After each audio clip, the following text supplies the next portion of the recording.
Okay, so I know you're playing Nier Automata and you're enjoying it because why wouldn't you be? I figure since Nier is getting a remake that maybe I should give you a breakdown at what brought us to Nier, or you can ignore this and that's also okay. Well, here goes.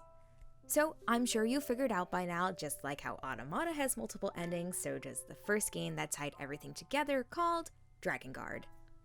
For a quick synopsis, Drakengard is about a prince named Kaim who makes a pact with a dragon named Angelus. In order to make a pact with the dragon, Kaim ended up giving his voice, so he's our silent protagonist whose only way of communication is through Angelus.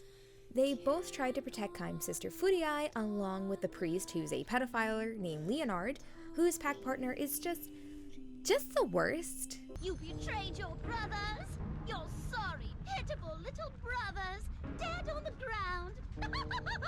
What fun! What fun! Yeah, he could have done better. Leonard also gave up his sight to be with his partner, so he's kinda blind. We also have Ariosh, a woman who's gone mad after watching her family get murdered, but also likes to eat children. Ariosh makes a pact with the two water and fire spirits named Udine and Salamander. In order for Ariosh to make a pact with them, she gave up her womb, making her unable to have children. Our third member is Verdalite, who's probably the most normal this game could give us. He at one point in time made a pact with a dragon where his sacrifice was his hair. Yeah, not so bad compared to everybody else. Finally, the last party member is Serai, a young boy who made a pact with a golem where his sacrifice was time, meaning that Serai is forever trapped as a young boy. Did I mention there's a pedophile and a woman who likes to eat children in our group? Okay, characters explained, now onto the story. So, our group the entire time has been trying to protect the multiple seals that keep their world from falling into chaos, which also includes Kaim's younger sister, Furiai, who's the seal of the goddess. To no surprise, through all 5 endings, our group fails, which means Furiai dies in all of them, including the ending where we find out that Furiai actually wanted an incest relationship with her brother, but seeing the rejection on his face caused her to kill herself.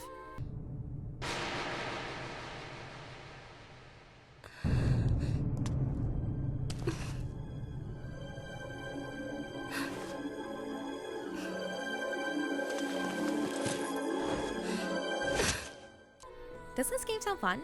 So finally in the last ending, the one that really matters, once all the seals are destroyed, a white light rips through the sky and out comes giant babies called the Watchers. Along with them comes the one causing all this to happen, a giant naked lady called the Queen Beast. And they're eating our party members. Yeah, Ariosh was the first to go, considering when she saw the babies, she referred to them as the greatest of feasts before getting eaten by them. Leonard sacrifices himself by blowing himself up to help the group run away, but it doesn't stop the Watchers for long. Angelus grabs Kaim and takes to the sky, where we see that the Queen Beast is pregnant for some reason. No, it doesn't get explained. While seeing the Queen Beast from above, Angelus says to catch the lion's cub, you must enter the lion's den, which then leads us to this cutscene.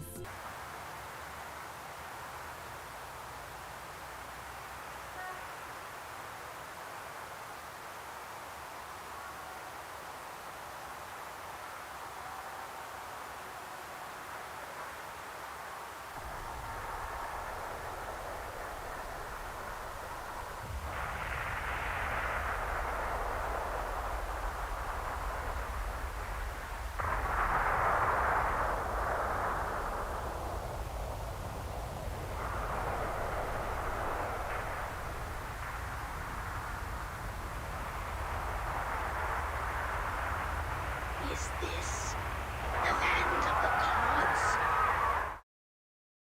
Yep, Angelus had teleported the Queen Beast and Kaim to Tokyo, Japan, where the year is 2003. The two begin to fight while the Queen Beast sings through it all. Once defeated, the Queen Beast's body starts to break down into something called meso, which will later create a disease called white coronation syndrome. Shortly after our victory, Angelus is shot down by the Japanese Air Force, where her body is then impaled on Tokyo Tower. As for Kaim, his body was never found, so it's unsure if he's alive or not. So that's more or less the important stuff that came from Drakengard. Everything after this was from a timeline that was released in a book called Grimoire Nier, and to no surprise, there's still a lot of stuff that hasn't been answered. Once Angelus' body was removed from the tower, it was taken to a government research facility. This incident became known as the 612 incident and resulted in 56 dead and 320 injured. On December of 2003, a mysterious infection starts happening in Shinjuku, which causes people's bodies to chlorinate, and the fatality rate is 100%. The disease gets the name white chlorination syndrome, but the disease is more complicated than the Japanese think. The people who had become infected start displaying berserk personalities. This is because when you become infected, it forces that person to make one of two choices. Either causes that person to make a pact with the gods who created the Watchers, or have your body turn into salt. Which is why when the people became berserk, they were actually becoming possessed. By September of 2004, the Japanese have decided to seal off Shinjuku by creating a giant wall, dubbing it the Wall of Jericho. This was Japan's only way of keeping the infection away from the rest of the country. In 2006, the month is unknown, but the research facility that had been holding Angelus's body had been attacked and took the body with them. It is unsure who had stolen Angelus' body, but the Japanese assumed it must have been a religious organization or North America. In February of 2008, the Wall of Jericho has fallen by a group named Legion, led by someone named Red Eye.